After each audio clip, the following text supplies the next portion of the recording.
పొద్దుగా లేచి ఎవరి ముఖం చూసినో ఏందో ఈయనతో ముచ్చట పెట్టాల్సి వస్తుంది అని. అయితే ఖచ్చితంగా అద్దంలో నీ ముఖం నువ్వే చూసుకున్నట్టున్నావు కేసీఆర్. నా ముఖం నేను చూసుకుంటే నీ పక్కన ఎందుకుంటారా బాయ్?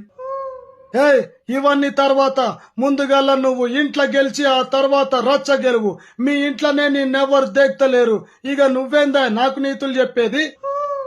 చెవిటోన్ ముంగట శంఖ ముదినట్టు ఎందుకట్లా తార్ డబ్బాల కంకరేసి లోడా ఊపినట్టు వదులుతున్నావు? జర మెల్లగా మాట్లాడు, పక్కనే ఉన్నా కదా. నా మాటే ఇంత, అవసరమైతే చెవులు మూసుకోవే.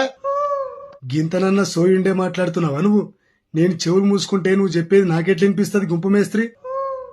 మాటలు చక్కగా రాని పొంకనాల పోషెట్టి గుంపు మేస్త్రి ఏందా? గుంపు మేస్త్రి నడ్డిరిగినా గాని బుద్ధొస్తలేదు నీకు. అరిచే కుక్క కరవదన్నట్టు నువ్వెంత మొత్తుకున్నా పీకేదేం లేదు గాని జర తగ్గు. It's not correct. ఈ సోదంతా పక్కన పెట్టు పొంకనాల పోషెట్టి. ముందుగాల ముచ్చటేందో చెప్పా. చెబుతా ఇనుకో బిడ్డ. చెప్పువా. కాంగ్రెస్ ప్రభుత్వం ఏర్పడిన 100 రోజులకు ప్రతి ఆడబిడ్డకి 2500 ఇస్తా అన్నావు. ఏమైంది? దగ్గర 600 రోజులు కూడా అయిపోయినాయి. మీరు చేసిన అప్పుల కుప్పకు రాష్ట్ర ఖజానా దగ్గర పైసలు లేవు. నన్ను నిలువునా కోసినా నాకు రూపాయి వస్తలేదు. నన్నేం చేయమంటావా? ఏమి గదే మాట పట్టుకొని కూర్చుంటావు? ఇంకా చెప్తా ఇను సోదరా. ఏందో చెప్పు. 20 నెలల నీ పాలనల 40% తగ్గిన ఆదాయం, 45% పెరిగిన అప్పులు. ఏందా ఇది?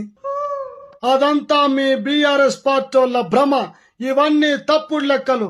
అసలు బుద్ధుందా మీకేమన్నా? ఒక్కొక్కని తాట తీస్తా, తొక్కితే పేగులు బయటికి వస్తాయి. ముడ్డి మీద వాతలు పెడతా బిడ్డ ఒక్కొక్కనికి.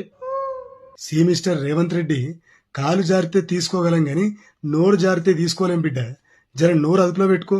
నేనేం మాట్లాడుతున్నా, నువ్వేం మాట్లాడుతున్నావు? 600 రోజులైంది నీ ప్రభుత్వం అధికారంలోకి వచ్చి. ప్రజలకి ఏం చేసినావంటే నా పైకే వస్తున్నావు. అంత అహంకారమా నీకు? ఏం చూసుకొని ఇంత అహంకారం?